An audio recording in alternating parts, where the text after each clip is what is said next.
Bonjour.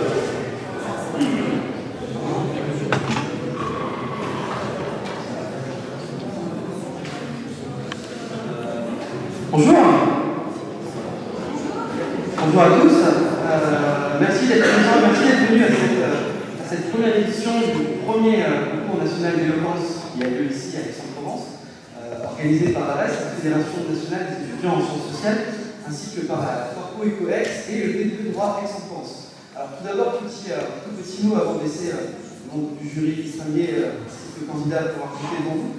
Un petit mot sur le pourquoi de ce concours-là. Ça fait 5 ans que maintenant les étudiants travaillent justement avec cette réelle volonté de vraiment pouvoir promouvoir cet art oratoire, ces compétences justement annexes que l'on développe en parallèle de nos études.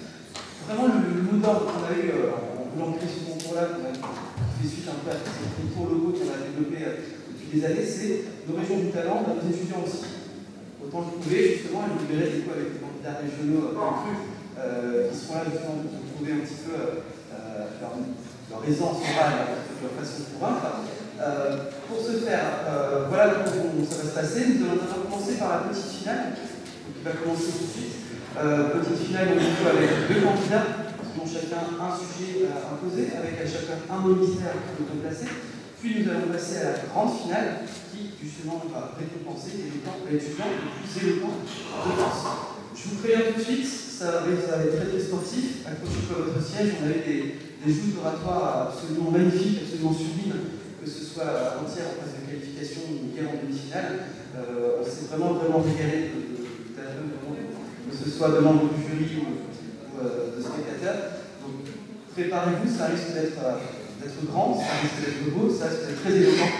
Et justement, pour juger tout ce beau petit monde, pour juger justement nos étudiants, pour juger justement les futurs orateurs de demain et le grand monde peut-être qui marqueront l'histoire, nous aurons un jury qui sera composé de M. Alain Brochette.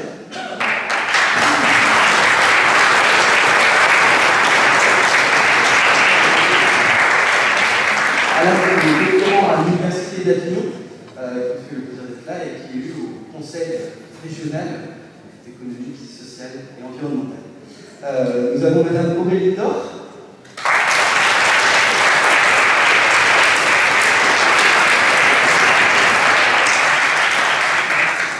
Mme Dor est un petit peu la régionale de l'État, qui est enseignante ici à l'Université d'Aix-Marseille.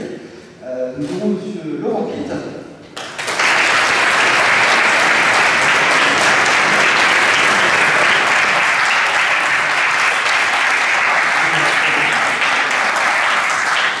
Laurent, qui est quelqu'un de très sympa et un petit peu humoriste aussi à ses heures perdues. J'espère qu'il nous comprend aujourd'hui. Nous aurons monsieur le professeur Rostan Mehdi.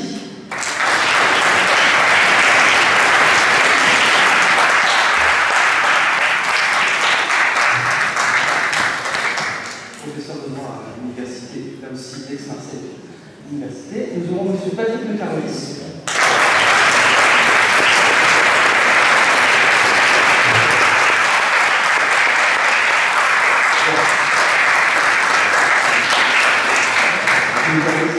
De nombreuses années de France Télévisions, auteur, producteur, grand homme aussi. Et nous aurons tout ce beau jury qui sera présidé d'une main de fer, j'en suis sûr, par maître Aurore Boyard.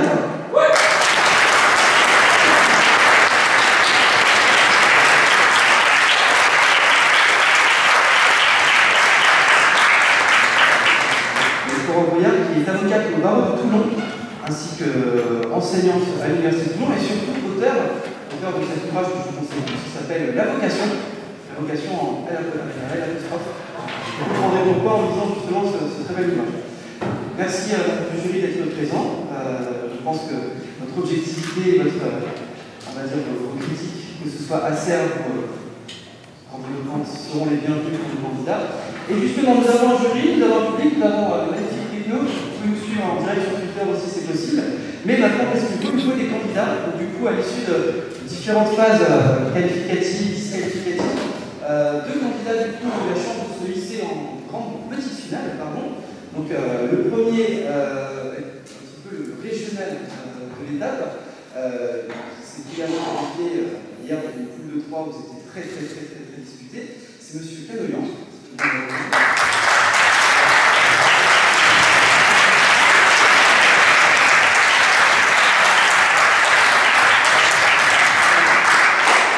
Et le deuxième vient de pas très très loin d'ici, il est aussi étudiant en droit, qui lui aussi s'est brillamment distingué par son aisance orale et par son éloquence, je l'espère d'ailleurs dans la métier, c'est de Ferrand Foucault.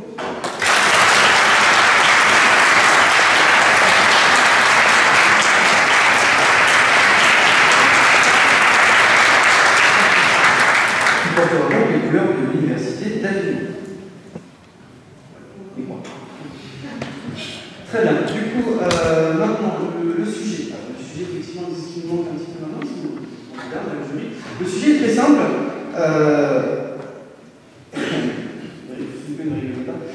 Les petites tranches font-elles des grandes salades? Voilà. Je vous laisse en réfléchir un petit peu. Je pense que le candidat y compte depuis hier soir, donc j'attends de voir avec impatience leur dérouler leur explication. Pour compliquer un peu la chose, vous avez chacun un mot mystère à placer justement dans votre argumentation. Ce mot mystère, vous ne le connaissez absolument pas. C'était le but justement d'avoir une petite dose d'improvisation de Jean-Gilles, sinon c'est pas marrant. Denis, le mot mystère, si tu veux vous annoncer ça.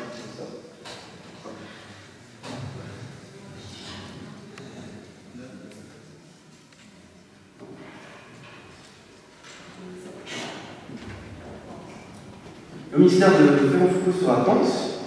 Courage.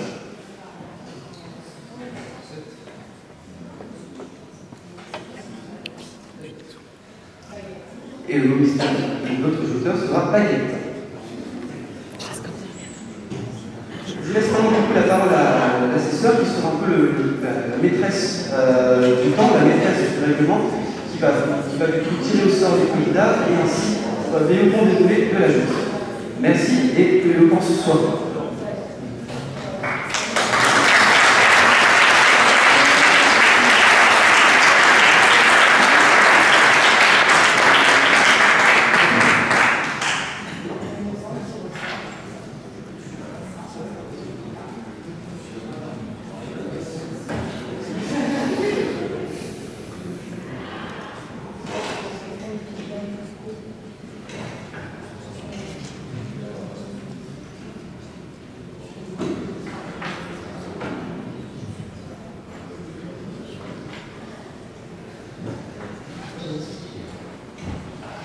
Sur le sujet, les petites tranches font-elles les grandes salades, s'affronteront M. Foucault-Ferrand et M. Alexandre Callien. La parole est à M. Foucault-Ferrand. Monsieur, votre intervention durera 1 minute. Je lancerai le chronomètre à l'issue de votre premier mot.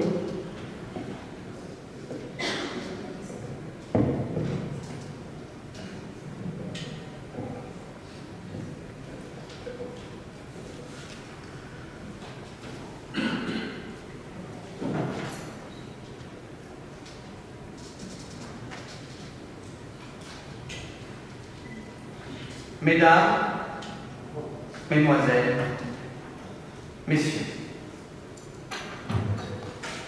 c'est avec les petites tranches que l'on fait les grandes salades.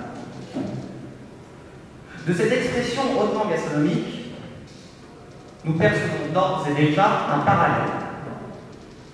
D'un côté, nous avons les tranches. Tranches, un morceau coupé fin, dont le charcutier aiguisé est expert. La tranche de jambon, de mortadelle, de saucisson, accompagnée du vin qui va bien, qui nous procure alors une satisfaction sans prétention. Mais la tranche est également une fraction. Les différentes parties d'un tout. Ces différentes parties pourront être utilisées comme composants, comme données. Ainsi, des tranches d'âge, le sociologue fonde ses analyses. Des tranches sociales, le politique réalise ses réformes. Vous l'aurez ainsi compris, la tranche est la division d'une entité unique. Trancher, c'est permettre une meilleure appréciation de l'entièreté de la chose. De l'autre côté, ceux qui vont suivre, nous avons un ensemble. Un ensemble de feuilles comestibles, produits de la terre, issus de racines, souvent de couleur verte, possédant une carrière de variété, allant de la frisée à la roquette, plantant jusqu'à qui se repiquent ou se saignent pour un rôle clé dans le renouvellement des cellules de l'organisme, source incontournable d'acide folique. Je suis. Ta salade. Rien de transcendant, vous direz-vous. Mais il convient cependant de creuser un peu plus la notion.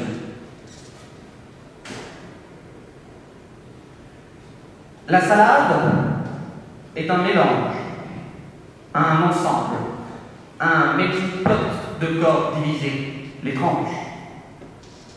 Et de cette juxtaposition ressort une union.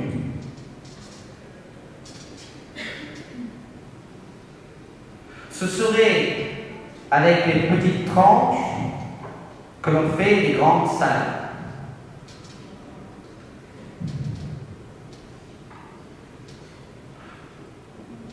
Je te dis que tu es pierre, et sur cette pierre, je bâtirai mon église.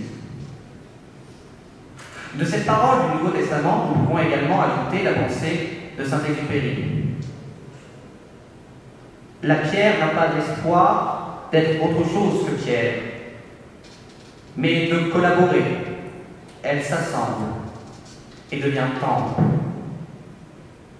La fraction de la roche nous a permis de créer des pierres taillées. Pierres taillées que nous avons édifiées en monuments, pyramides, églises, vitraux, mosaïques, temples aussi.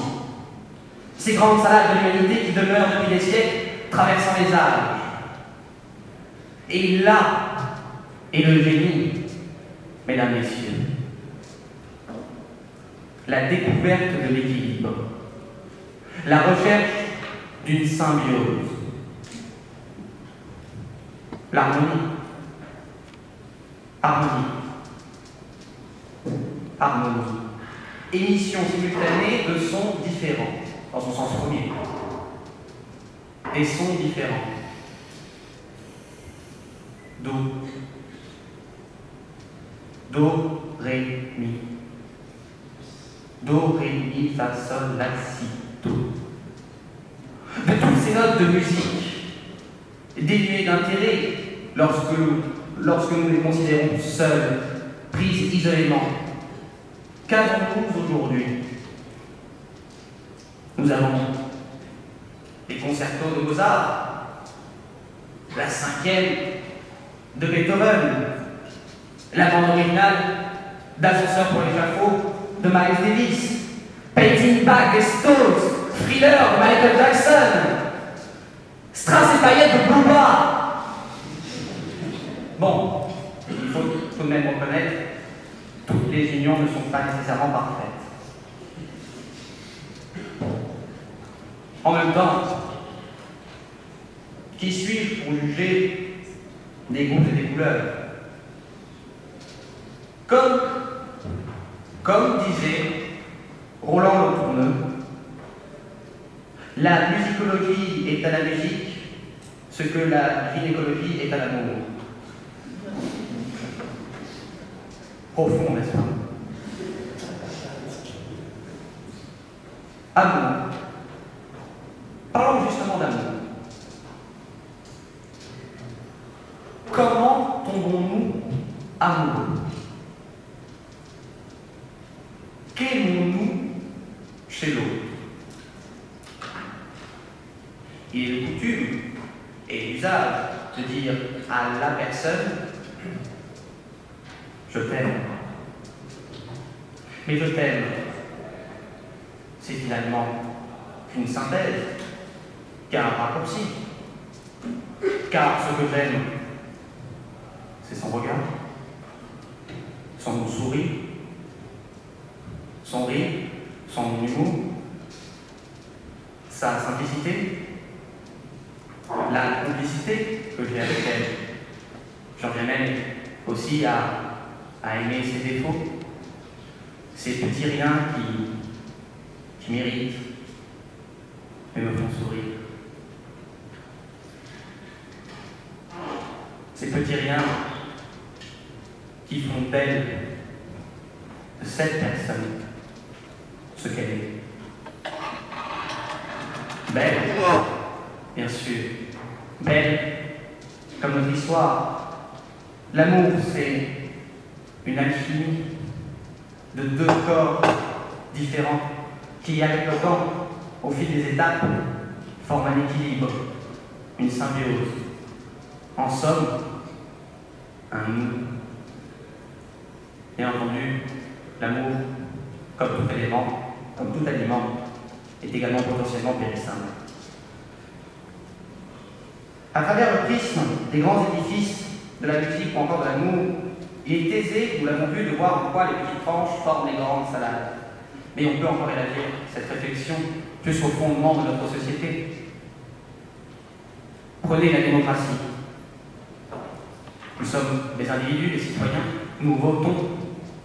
Et par le vote, nous donnons légitimité à nos représentants. Nos votes sont l'ensemble des particules qui fondent l'atome, de notre démocratie représentative. Mais ici, j'ai quand même bien peur de me perdre. Nombre d'entre vous ici présents pourront en témoigner. Mon esprit est bien trop embrumé en ce dimanche matin. L'heure n'est pas à se lancer dans de sempiternelles d'analyse chronophage. Le temps est une donnée qui nous est précieuse et qui nous échappe à chaque instant. Car l'homme a finalement toujours eu l'obsession de fractionner ce qui l'entoure, afin de l'harmoniser, de le rationaliser, ou encore de l'apprécier. Prenez le temps, nous l'avons découpé, en siècles, en années, en mois, en jours, en heures et en secondes. Et juste un instant, avec les secondes qui me restent, pensez au passé. Pensez à votre propre vécu, à ces instants importants qui ont marqué votre vie, qu'ils soient douloureux, tendres ou doux. Et là, qu'avons-nous? Les souvenirs. Un ensemble de courts instants qui, mis bout à bout, constituent la plus belle des salades. La vie. Alors, à quoi sert de conclure? À quoi vous me dictez la recette? Ne perdez pas votre temps. Vivez.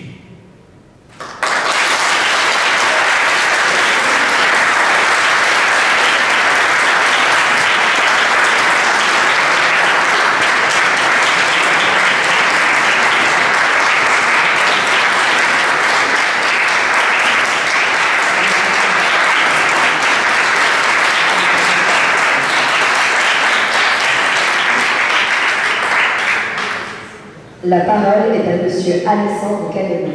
Monsieur, vous disposez de 8 minutes. Mon chronomètre se déclenchera à l'issue de votre premier tour.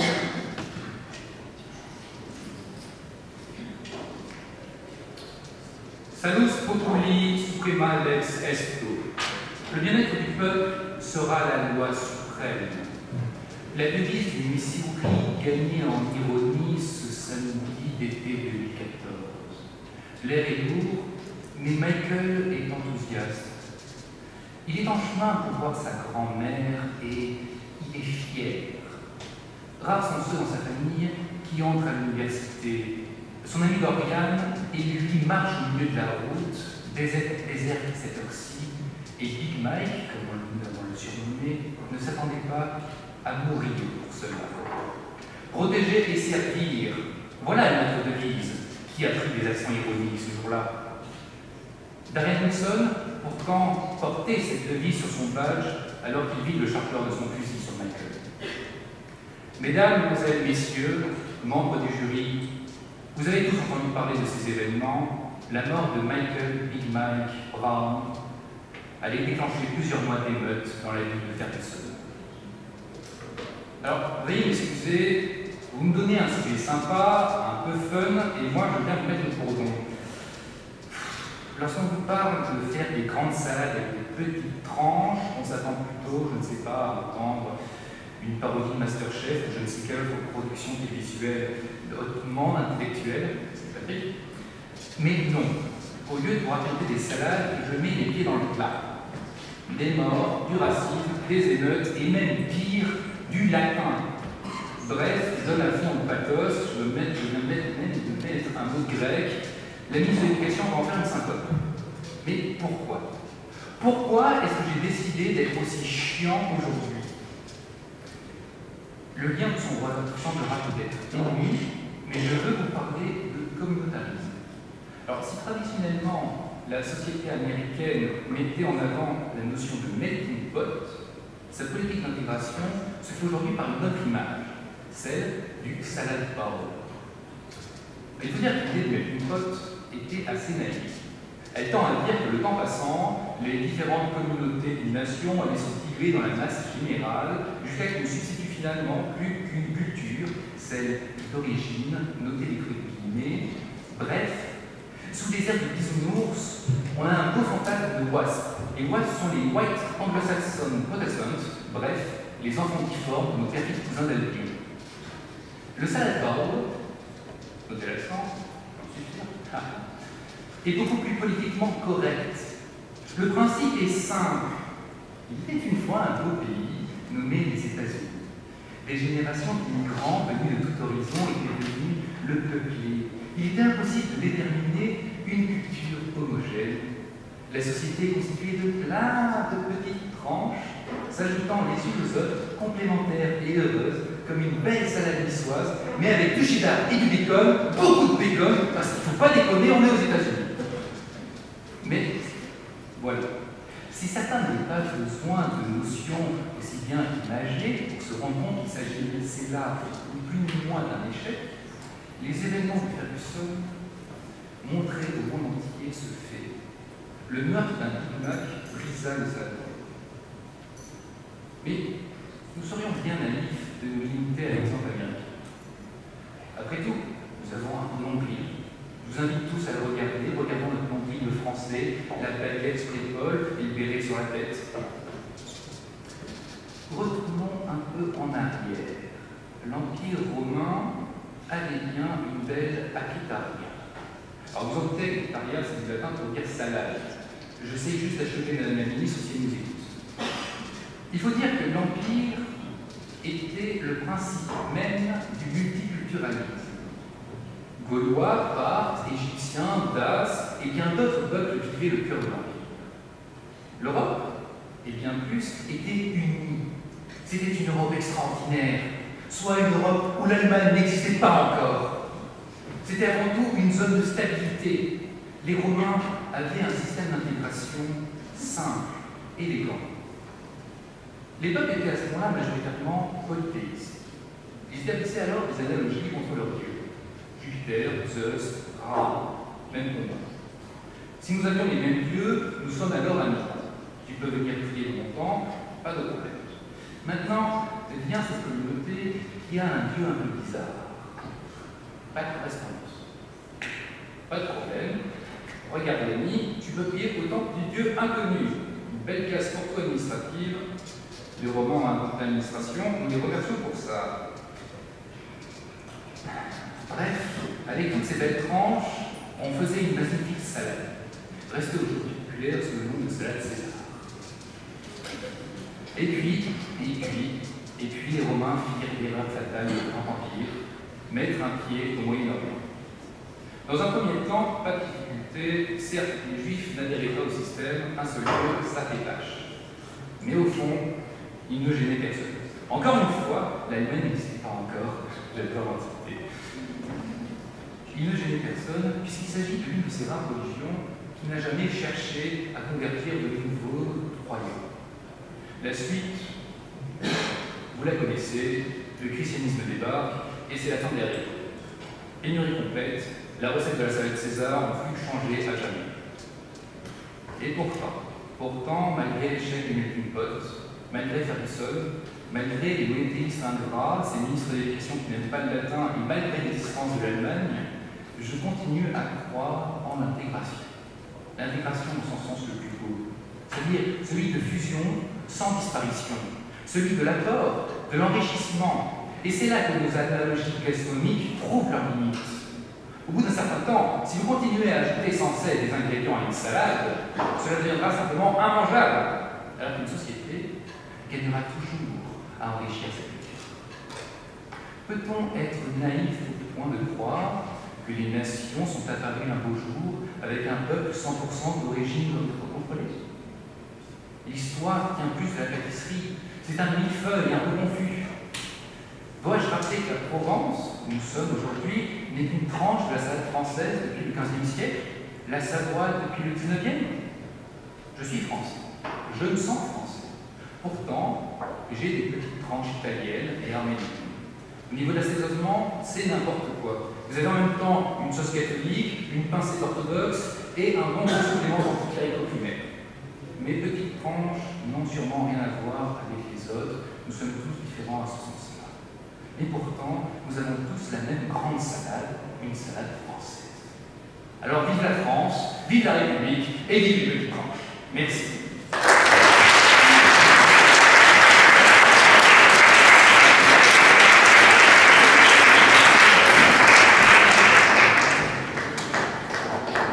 La parole est laissée au jury pour les questions.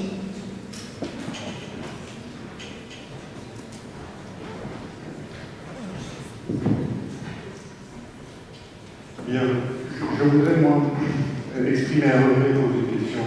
Un regret, c'est que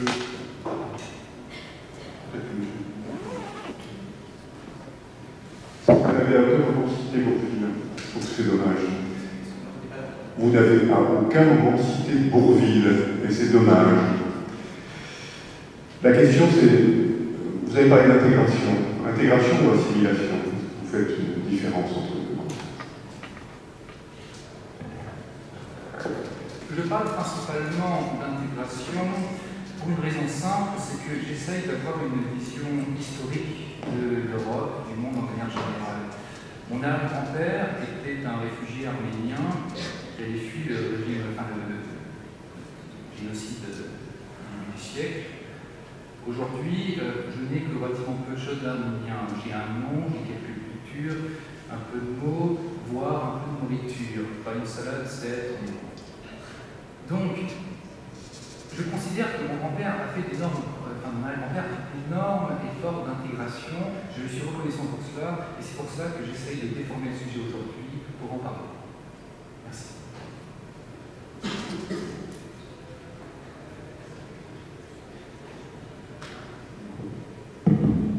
Bonjour.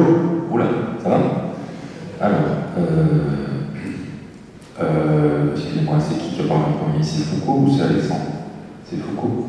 Alors Foucault, bon super, moi j'ai adoré, génial. Qu'est-ce que je voulais dire? Ça me fait plaisir d'en voir un qui va picoler hier soir. Si, pourtant il a le même, ça se voit pas trop, c'est bien, tu dois te prendre dans les cheveux. Alors, Foucault, tu nous as livré une imitation assez remarquable de celui qui est pour moi un des plus grands intellectuels du service public à l'heure actuelle, à savoir Julien Lepers. Et je voulais te poser cette question très simple. Est-ce que tu penses que, comme le disait Julien Lepers, on rajoute des petites tranches dans les grandes salades simplement pour le plaisir? Chanson qu'il a écrite pour Père Léonard. Et si oui, est-ce que tu es capable de nous chanter un petit extrait de cette chanson? Pour le plaisir.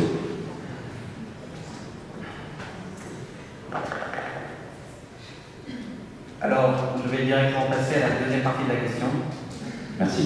C'est-à-dire la mise en chanson de ces 12 paroles de Julien Lepers. Malheureusement, je dois avouer, cette chanson est complètement inconnue. J'aime la salade. Par contre, je vais répondre à la première partie de la question. Mais je suis peut-être ici pour l'éloquence, mais je ne me sens pas assez confiant pour pousser la chansonnette non plus. Effectivement, les petites tranches, on les rajoute dans une salade pour le plaisir. Car sinon, quel est l'intérêt de faire une salade? Nous pouvons, pour nous alimenter, manger directement les petites tranches. Mais si justement nous les unifions, nous les assaisonnons, c'est justement, premièrement, pour le plaisir gustatif. Merci pour ta réponse. Et alors, je voudrais aussi poser une question à notre ami Alexandre, que je voudrais féliciter pour son costume d'abord. Merci pour cette élégance, qui compense avec la mienne d'ailleurs. Qu'est-ce que je voulais te dire? Ah oui, alors à un moment donné, tu as posé une question. Je ne vais pas directement t'interroger sur le latin et tout ça, parce que je n'ai pas vraiment les compétences. Par contre, tu as posé une question. Pourquoi ai-je décidé d'être aussi chiant? C'est la question que tu as posée, et j'ai envie de te renvoyer cette question. Pourquoi as-tu décidé d'être aussi chiant ce matin? Et d'autre part, je pense qu'il ne faut rien insulter dans la vie. Être chiant, ça peut être une qualité quand c'est bien fait. Et ne penses-tu pas que dans son concours, qui est un concours d'excellence, tu aurais pu être encore plus chiant, pousser ça plus loin, et est-ce que tu peux tout de suite être plus chiant que ce que tu l'as été jusqu'à présent?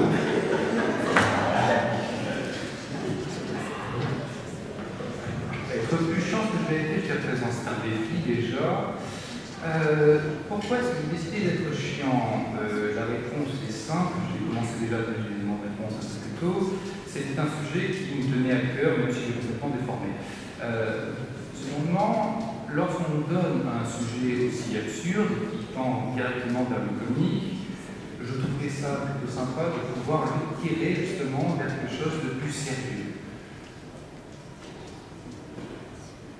Tu fais donc un amalgame entre le sérieux et le chiant. Pour un étudiant en droit lambda, oui, c'est généralement assez lié.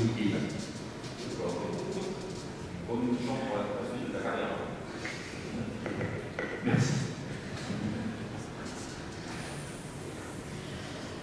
Tout d'abord, merci à tous les deux pour vos prestations fort éloquentes. J'ai néanmoins une question pour chacun d'entre vous. Tout d'abord, M. Foucault, vous me faites comprendre que l'amour n'est pas dans le pré mais dans le potager.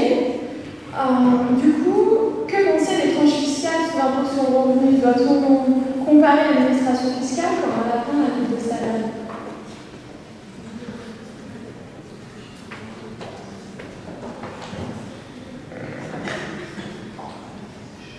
C'est vrai que la référence à la fiscalité est ici très pertinente, puisqu'il y a encore pas longtemps, le montant des tranches de l'impôt sur le revenu ont changé, ce qui a bouleversé la salade. Et l'on voit que certains ingrédients sont plutôt mécontents. D'autres ingrédients ne veulent faire pas du tout partie de ce grand saladier. Et il existe alors des techniques pour éviter l'impôt avec les paradis fiscaux, des investissements très spécifiques qui permettent des fiscalisations du revenu.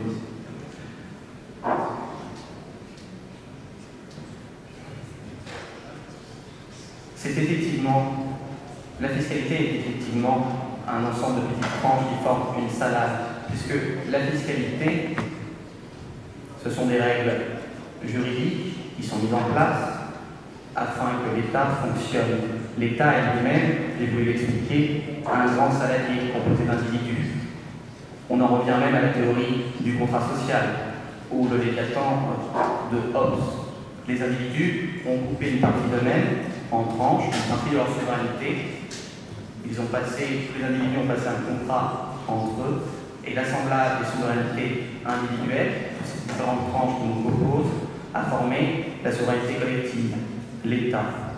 L'État est le grand saladier, issu de nos tranches à nous. Et l'État a besoin, pour fonctionner, de revenus. Et comment fait-il pour que ça passe tout seul, un système de tranches?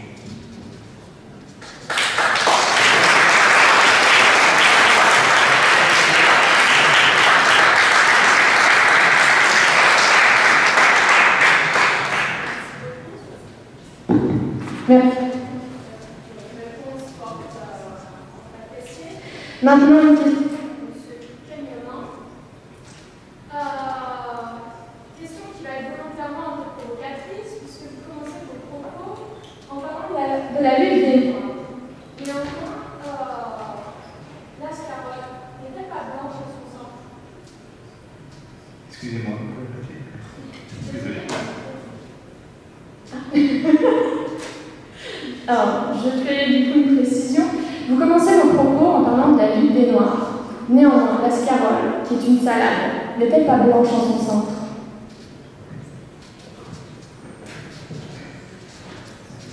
Alors, si vous limitez toute salade par un exemple particulier, juste pour un bon mot, évidemment, il y a paradoxe.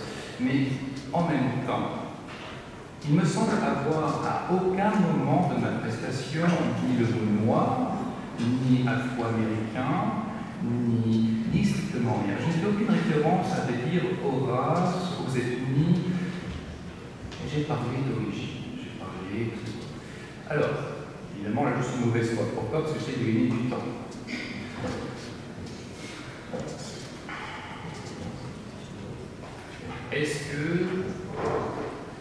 change mon intervention qui ne connaît même pas.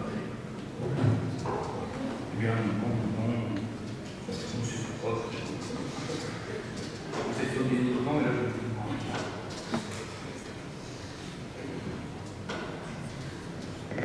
Je me permets. Connaissez-vous les frisées noires? Vous en avez une devant vous, au-dessus de mon crâne.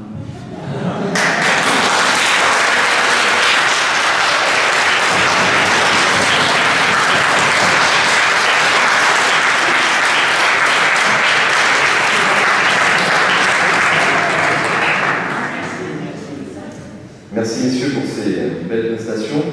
Donc j'aurai une question également, une par personne. Monsieur Ferrand, mettre face à vos contradictions. Tout à l'heure vous avez parlé des pierres, de l'assemblage des pierres, avec lesquelles on construisait des pyramides, et même des tentes. Pensez que nous allons faire au salade? Et pour ma deuxième question, à M. Canoyan, vous avez parlé de construction européenne, mais en même temps vous avez beaucoup critiqué, à demi-mot, je crois que même ouvertement, l'existence même, la présence de l'Allemagne au sein de l'Europe. Est-ce que finalement la plus belle des salades n'est pas une salade composée? Est-ce que la plus belle des salades n'est-elle pas une salade composée? Effectivement, j'ai parlé tout à l'heure des pierres taillées, des pyramides et des églises. J'ai également parlé, à la suite des pierres taillées, de la mosaïque, des vitraux. Vous auriez pu revenir également sur ces différentes formes d'art. Et j'ai parlé des tentes. C'est vrai. Vous l'avez compris, c'est mon mot mystère. Un peu de facilité, j'ai compris l'apparence de vous. Merci. Mais soyons honnêtes, Monsieur Rocher. Que pensez-vous des tipis indiens? Les tipis d'Amérique. Malheureusement, cette population a été, nous pouvons dire, exterminée. L'histoire américaine l'a montré. Ne sont-elles pas maintenant mises, ces tentes, ne sont-elles pas, ces tipis ne sont-ils pas mis en exposition dans certains musées? Ne pouvons-nous pas également nous interroger sur les tentes des premiers hommes faits avec de la peau de bête? Effectivement, ce n'est pas de la pierre taillée. La pierre a permis de construire ces tentes. C'est une forme d'art primitif. Et c'est une union également de tranches, la peau.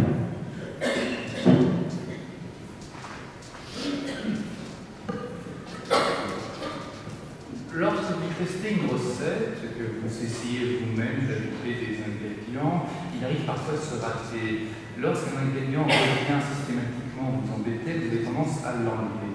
Alors l'Allemagne, nous ne pouvons pas réellement l'enlever, ça serait faire un génocide, on ne va pas conseiller cela. Mais j'aimerais citer le général de Gaulle, j'aime tellement l'Allemagne que je suis heureux qu'il y en ait deux. Alors, moi, évidemment, à l'époque de l'Antiquité, il n'y avait pas d'Allemagne, puisque l'Allemagne est finalement une construction du XVIIIe siècle. À l'époque où il y avait une centaine de tribus germaniques, oui, c'était le pied pour moi. Et alors, oui, là, vous aviez une salade composée, mais alors composée avec des tonnes d'ingrédients.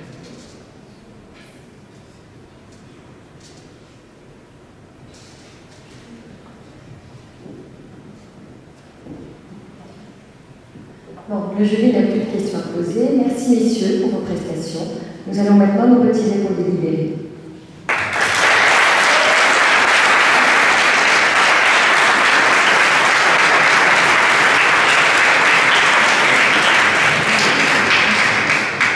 Nous allons maintenant clôturer cette petite finale.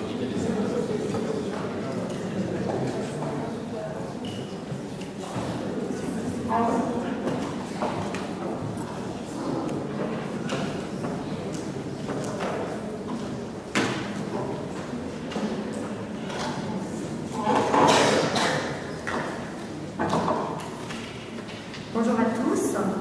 Je vais annoncer les résultats de la petite finale. Donc après délibération, c'est Monsieur Foucault-Ferrand.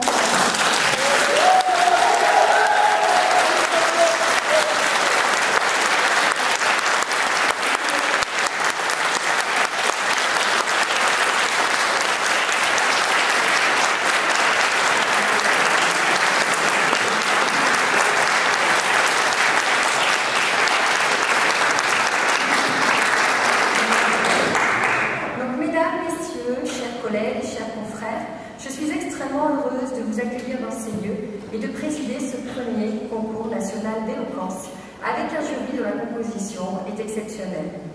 Hommes et femmes de lettres, je suis heureuse de dire femmes de lettres, de droit, de télévision, étudiants, tous ont en commun cet art oratoire qui fait tant rêver. Et lorsque le conseil d'administration de l'ARES m'a demandé de présider ce concours d'éloquence, il ne savait pas que cela me rappellerait des souvenirs d'un autre siècle. Oui, oui, du siècle dernier.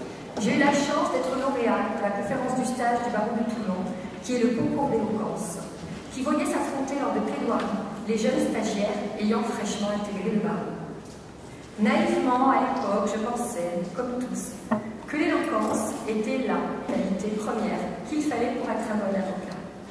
Je pensais que l'art de la plaidoirie était le pivot de cette profession que j'embrassais avec toute la fougue et l'ardeur que l'on peut avoir à presque 30 ans. Mais je me trompais. Je ne savais pas à l'époque que nous allions devoir entrer en résistance. Je sais, le mot est fort, mais juste. À l'aune de la justice du XXIe siècle, dont les gouvernements successifs ne cessent de nous dire qu'elle vise une justice plus humaine, qu'elle vise à rapprocher les justiciables de leurs juges. Or, c'est totalement faux. Sous cette appellation de justice du XXIe siècle, il se cache en réalité une volonté de désengorger les tribunaux et de limiter l'accès aux juges, en multipliant les procédures de règlement amiable des conflits, qui ne laissent aucune place à laboratoire et donc à l'éloquence.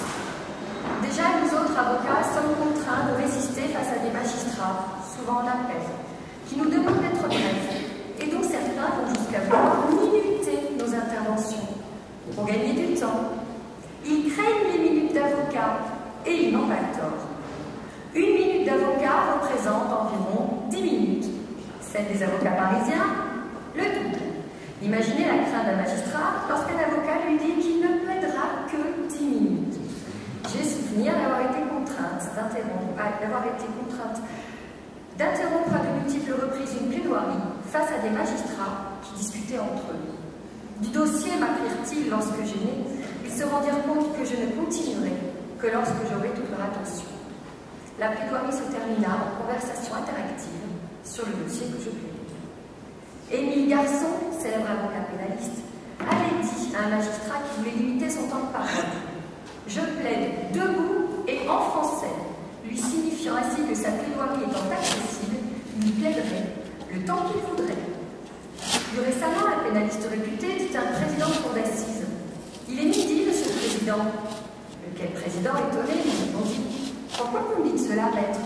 Et l'avocat enchaînait: parce que ça fait une demi-heure que vous regardez la pendule qui est au-dessus de moi, donc je vous confirme qu'elle est bien à l'heure, qu'il est midi, je peux avoir toute votre attention maintenant.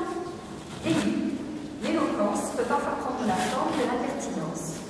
Et contrairement à ce que disait Sacha Guitry, les hommes ne portent pas la robe pour mentir aussi bien que les femmes, non, non, mais parce qu'ils ont bien leur capacité à parler, à s'exprimer, à échanger.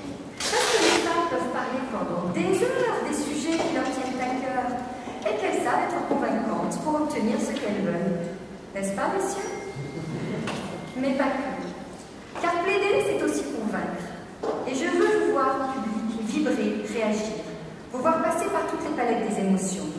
Alors, jeunes gens qui vous affrontez aujourd'hui en finale de ce prestigieux concours national d'éloquence, faites-nous rire, pleurer, crier, huer, interroger, car l'éloquence, c'est cela aussi, faire passer des émotions. C'est la mémoire et le souvenir qui restent à la fin du discours.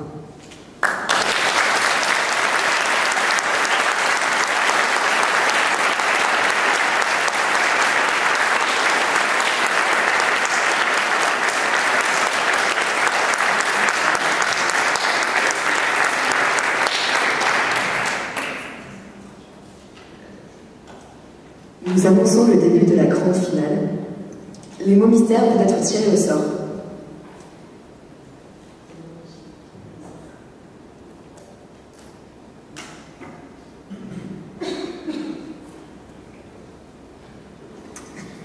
Cacatoès pour Monsieur Paul-Henri Devez.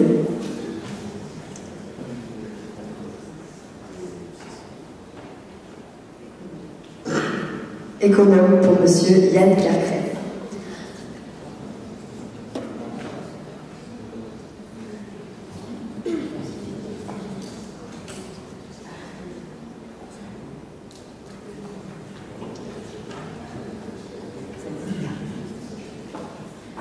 Sur le sujet « Quoi? Qu'est-ce qu'elle a ma gueule ?»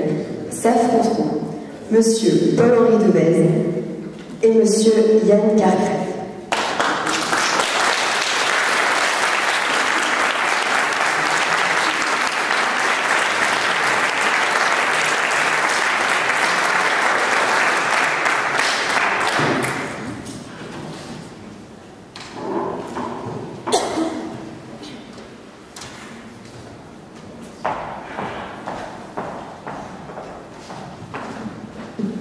La parole est à Yann Carcret.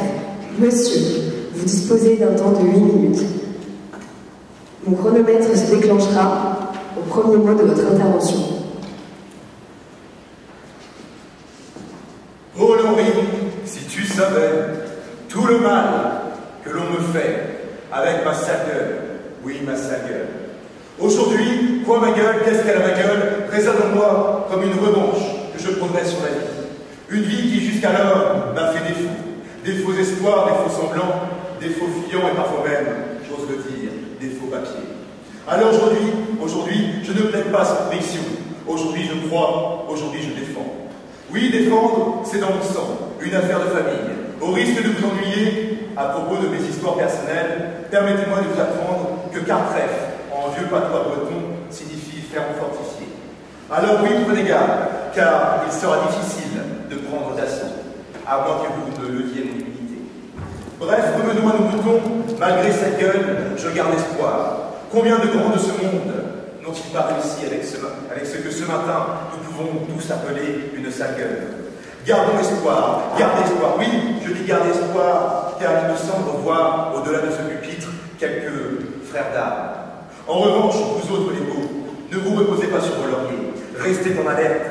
Ne vous dénigrez pas, ne nous dénigrez pas, car ne dit-on pas qu'au-delà de nos différences, tous, l'on se ressemble 100%. Nous autres, gardons espoir, oui, et ce n'est pas à vain. Pensez à ces hommes, ces femmes, oui, car elles non plus ne sont pas sans reste. Ces hommes et femmes qui ont réussi, tout du moins qui sont sortis de l'anonymat, qui ont eu leur carrière de gloire, malgré, disons-le, un physique parfois atypique. Ces personnes me font garder espoir dans ce monde où une belle gueule rime avec succès et prospérité. C'est Bogdanov, c'est Thierry Lannister, c'est Jean Reno, c'est Depardieu, c'est Passepartout. N'ont-ils pas vaincu leur tard? Prenons exemple sur eux et avançons. Le grand sage post-philosophie des Lumières, Francis Lalanne, ne disait-il pas « Si la mort nous programme sur son grand ordinateur, elle ne nous prendra pas que nos âmes, elle n'aura pas nos cœurs. » Alors, aujourd'hui, saisissez cette opportunité, laissez crier vos cœurs, laissez parler vos âmes. Ne vous arrêtez pas à l'apparence, ne soyez pas économe avec vos sentiments, ne jugez pas, ne condamnez pas, donnez chance à cette gueule.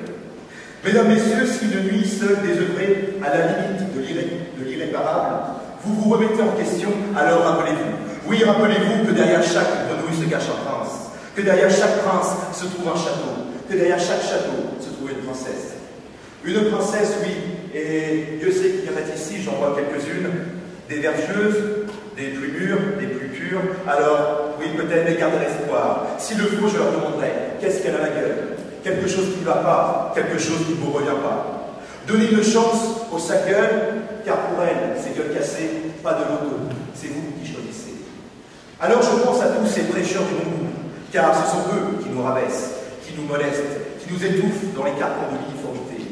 Il est vrai que pour certains individus, la question peut se poser. Non, non, ce n'est pas moi de dire cela. Ou alors je me planterai moi-même un peu dans le dos. Car pour ma part, mon Dieu que je suis là de me cacher, là d'être entraîné, là de me justifier, là de ne pas pouvoir me démasquer, là de devoir m'enfiler une cagoule, à moins que chez vous l'on dise devoir s'enfiler une cagole. Bref, je suis ici et là, oui, je suis à beaucoup d'endroits, mais gardez à l'esprit qu'aujourd'hui, je suis bel et bien là. Quelle option pouvons-nous avoir? Oh, mais je sais, Paul-Henri, vous, le beau gosse, à 16h. 16h, c'est leur temps d'ailleurs, enfin, peu importe.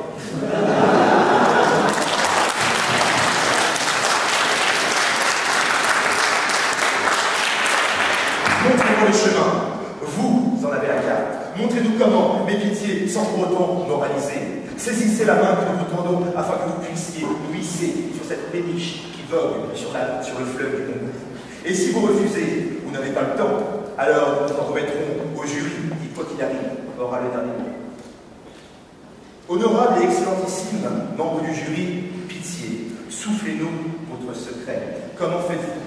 D'un charme bouleversant, d'une jeunesse éternelle, donnez-nous la clé, faites quelque chose, aidez-moi, aidez-nous. Minimum, dites-moi ce qu'a ma gueule.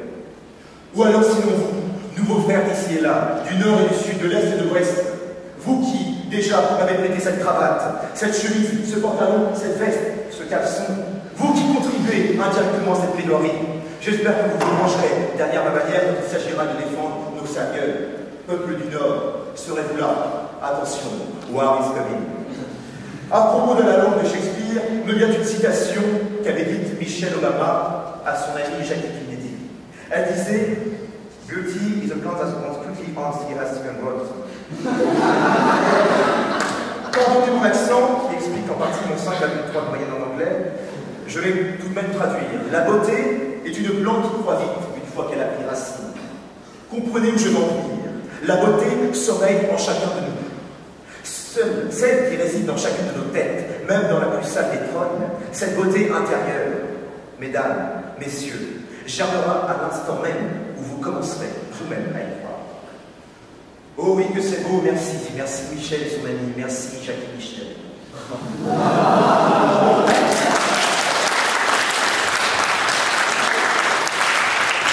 Bref, passons, remontons un peu le temps et rentrons-nous dans le Paris du XVIe siècle. Oui, à l'époque, existait une coutume qui voulait qu'une journée dans l'année, le jour de la fête des fous, le peuple de Paris élise son pape, le pape des fous. Et devinez quoi? Cet homme était choisi car considéré comme ayant la gueule la plus laide de tout Paris. Cet homme, ce pape, ce roi éphémère, pouvait ainsi faire ce qu'il voulait durant une journée. Aujourd'hui, 5 siècles plus tard, l'histoire se répète. Sauf que nous ne sommes plus à Paris, mais à Aix-en-Provence, capitale d'un jour. Et ce n'est pas le peuple qui choisit, mais vous, je. Oui, c'est à vous de choisir, et permettez-moi de vous dire, sans vouloir vous influencer, que je ne serai en aucun cas vexé que vous me désigniez. Ce ne serait pas une preuve de moquerie, mais plutôt une récompense pour cette gueule que je me traîne depuis bientôt 21 de longues et pénibles années. Toi, tribunal du bon goût, offre-moi la victoire, et je te promets d'assumer cette gueule jusqu'au bout. Je te promets une volée de cidre dans ma contrée. Je te promets d'arranger un coup entre Quasimodo et Esmeralda. Et enfin et surtout, si la victoire est offerte, je te promets de ramener la pluie en Bretagne.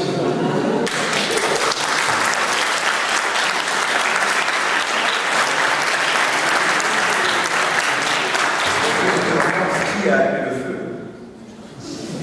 Mais finalement, chers amis, pourquoi débattons-nous de ce problème de gueule?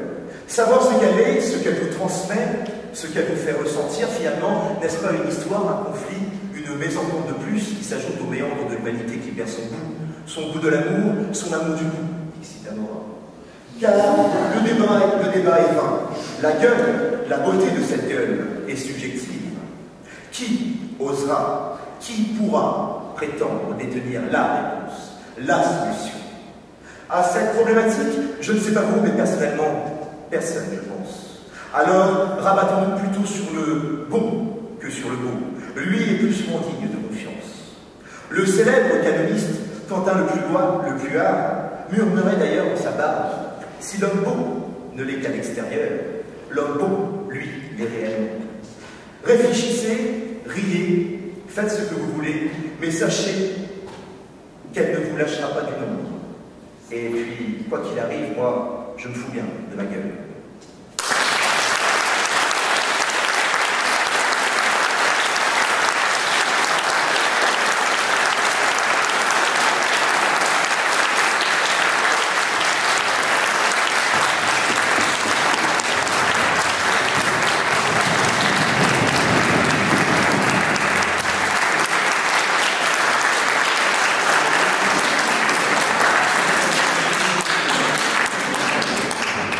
La parole est donnée à Monsieur Paul-Henri Denève.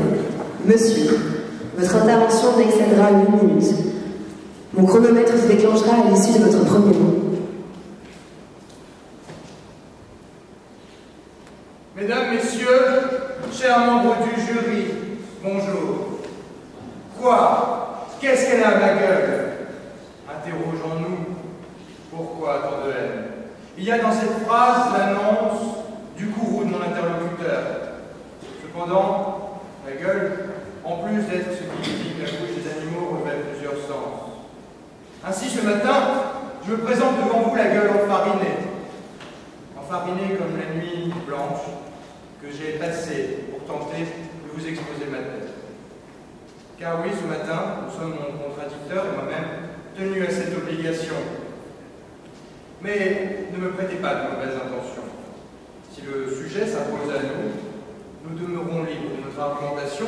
Jean-Louis Barrault disait d'ailleurs, la dictature, c'est ferme ta gueule. La démocratie, c'est cause toujours. Nous sommes-nous pas là pour ça? Alors autant prendre le taureau par les cornes. Je me dois d'avoir la gueule de l'emploi pour le combat. Ainsi, vous disais, la gueule revêt plusieurs sens. Le Petit Prince de Marseille, natif de Septem de Vallon, famille d'Aspect, s'écriait alors face à un parterre de journalistes après avoir marqué un but pour l'équipe de France, une phrase devenue célèbre, pleine de sens. Ferme ta gueule! Le jeune homme victime de la une du journal L'Équipe, mettant à jour son incompétence, fut contraint, par son absence de rhétorique, d'user du charisme des faits, gueuler comme un cacatoès.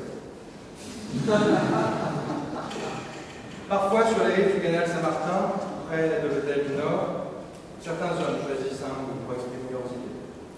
Et même si cela n'est pas compris de tous, tout est toujours interprété comme une baffe en pleine gueule.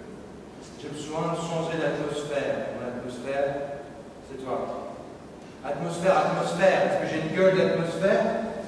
Non. Venons-en au fait. Qu'est-ce qu'elle a la gueule? Issu d'un répertoire de Johnny Hallyday, cette chanson est une de ses plus célèbres. Paul McCartney disait « Le rock français, c'est comme le vin anglais. » Sous-entendu, c'est à laisser de côté. Alors si effectivement les succès musicaux français ont du mal à s'exporter, notre rock est loin d'être une piquette. Ma gueule. Le texte qui nous est offert pour tout son sens dans sa conclusion. Un homme dans un bar, sans doute livre, ou livre une pâle copie de sa vie. Ainsi, si Johnny nous prouve qu'il est capable de chercher à provoquer une bagarre, je me fais à l'idée qu'il souffre parce qu'il est fou d'amour. Moi, ma gueule, je m'en fous qu'elle soit belle. Au moins, elle est fidèle. C'est pas comme une que je connais, une qui se fout de ma gueule. Romain Arcari avait raison. Lorsque l'on gueule de solitude, on gueule toujours d'amour. Ainsi, malgré l'étalage de violence qu'un homme blessé est capable de faire, il est inutile d'en venir aux mains, alors que nous avons des mots pour nous défendre. Surtout aujourd'hui. Et quoi, ma gueule? Moi, la mienne, qu'est-ce qu'elle a, ma gueule? Sans être une gueule cassée, je ne prétends pas pour autant avoir une gueule d'or. Certains pour le prêt. Et si ce sujet s'oppose à moi, c'est que je suis censé pour vous m'interroger sur les qualités intrinsèques de mon visage. Je ne sais pas. A-t-il quelque chose de particulier? Serge Gainsbourg, l'homme à tête de chou, disait ironiquement de lui qu'il avait une gueule intéressante. Néanmoins, j'ai l'impression que c'est de moi dont je dois parler ce matin, et je me fais juger. Et plutôt que d'entendre une critique, je tâcherai moi-même d'en faire de la musique. D'ailleurs, je sens bien votre regard varié. Même si le parterre, devant moi, constitue une noble galerie, je veux me servir de toutes ces folles plaisanteries de moi-même, car je ne permets pas qu'un autre me dessert. En parlant des tons, par exemple, tenez. Agressif! Avez-vous vu votre gueule? Pourquoi parler devant les masses? Regardez-vous plutôt dans une glace. Amical, avec une gueule pareille, de la crème que vous vous appliquez. On ne sait jamais, la situation pourrait s'aggraver.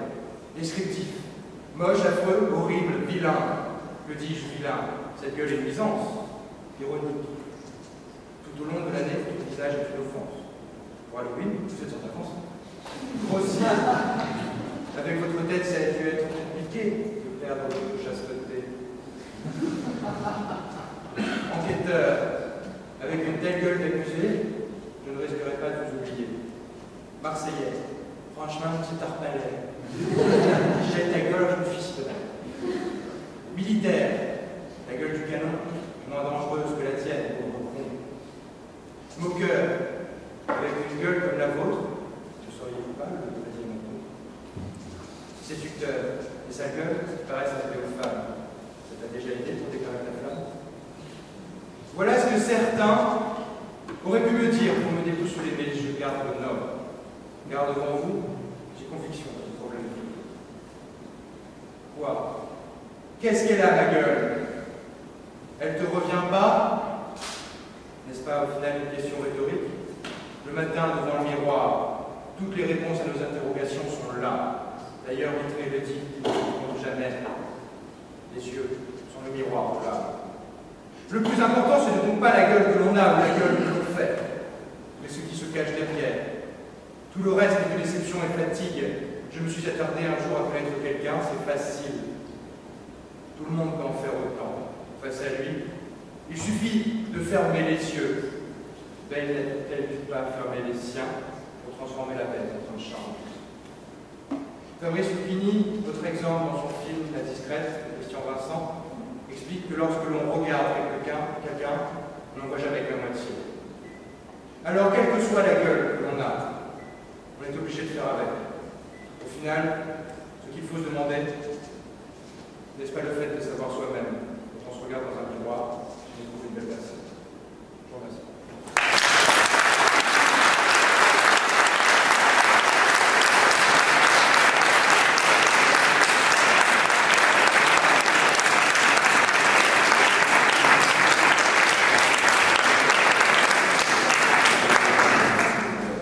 La parole est laissée au jury pour les questions.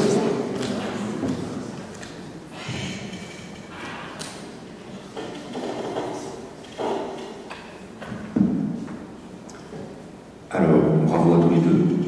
Félicitations. Question pour le premier candidat, donc Yann. Félicitations pour ta cravate. Alors, une question toute simple. Qui parle de citation de ce que tu as dit. Tu me permets le tutoiement? Ça va? Je me permets de te tutoyer, ça va? Oui. Alors, tu as dit qu'il y en a ici, gardez à l'esprit. Est-ce que tu penses que le fait d'avoir une sale gueule permet des liaisons dangereuses? Pour répondre simplement, je pense qu'une sale gueule empêche les liaisons toutes simples. En fait. Tout simplement.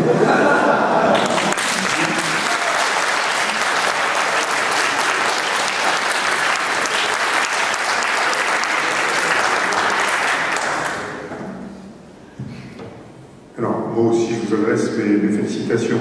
Deux petites questions au premier candidat. La beauté délai se voit-elle effectivement sans délai? Et pour l'autre, et la gueule de l'autre, qu'en pensez-vous? Excusez-moi, je comprends pas. La beauté délai se voit-elle sans délai, comme l'a dit le poète?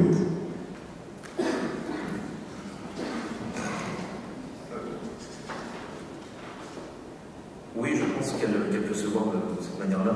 Après, je ne sais pas, la personne est-elle qui plus est aveugle? Non, je ne sais pas. Bah, ça, je ne sais pas, non, en fait, j'ai pas compris la question.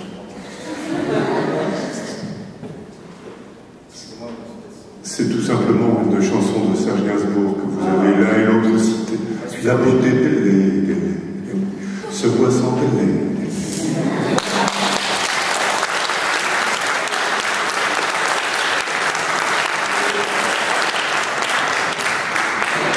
En fait, c'est juste que j'aime pas Serge Gainsbourg, c'est pour ça que j'ai pas compris. Excusez-moi.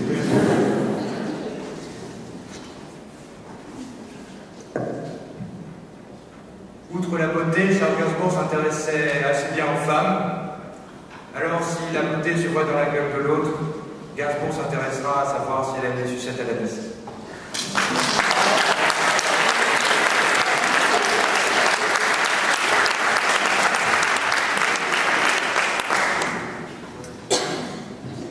Donc j'avais deux questions, messieurs. Monsieur Monsieur Cartreff, vous avez déroulé votre démonstration en disant que derrière chaque grenouille se cachait un prince, que derrière chaque prince se cachait un château, et de même, derrière un château se cachait une princesse, c'est bien ça. Est-ce que pour vous, vous appliqueriez la démonstration suivante, que derrière chaque cravate bleue, il y a un Cartreff, que derrière chaque Cartreff, il y a une ferme fortifiée, et que derrière chaque ferme fortifiée, il y aurait une cagole? Êtes-vous déjà allé en Bretagne, monsieur? Oui. Oui, il y a des cagoles en Bretagne, et il y en a tellement qu'il y en aura sûrement une derrière ma ferme fortifiée. Mais je pense que... Mais cagole, ça veut dire quoi, en fait? C'est vous qui avez cité, donc je peux vous en remercier. Ouais, mais moi, je comprends pas toujours ce que je dis, monsieur. Que veut dire cagole? Excusez-moi sans vous retourner la question. C'est moi qui pose la question aussi. Non, oui, il y a une cagole. Il y a une cagole, tout simplement. Merci, monsieur. Quant à monsieur Devez, vous avez déroulé également une démonstration un petit peu à la mode de Cyrano de Bergerac. Est-ce que vous pensez que cette démonstration avait de la gueule? Je ne sais pas si ma démonstration avait de la gueule, vous en êtes le seul juge, mais au vu de votre question, je suis définitivement tombé dans la gueule du loup.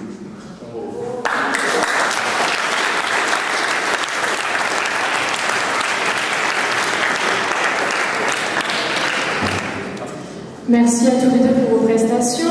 Vous avez donc une question qui se posera pour tous les deux. Vous avez été unanime pour dire que la beauté résidait à l'intérieur de la personne. Mais si la beauté réside à l'intérieur, comment expliquer le succès de L'Oréal? Le succès de L'Oréal.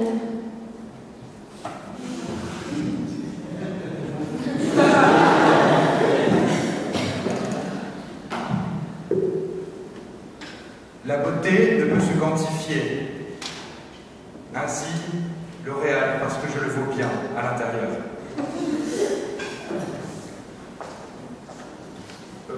Je ne sais pas si vous avez en tête l'image de Madame Bettencourt. Je pense que... Je ne sais pas, je ne comprends pas trop. Oui, la beauté peut se trouver à l'intérieur, la preuve peut-être avec elle, je ne sais pas. Oui, je pense que la beauté peut effectivement se trouver à l'intérieur, et même si L'Oréal est utilisé par sa femme. Je ne sais pas si vous utilisez L'Oréal, mais en tout cas de l'extérieur, vous êtes ravissant.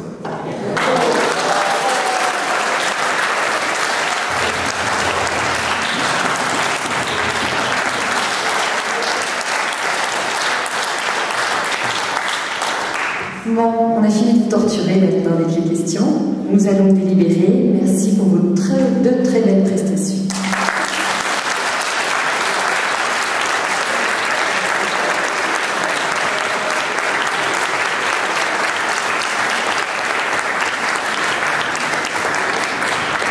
Nous allons maintenant clôturer cette grande finale et laisser le jury délibérer.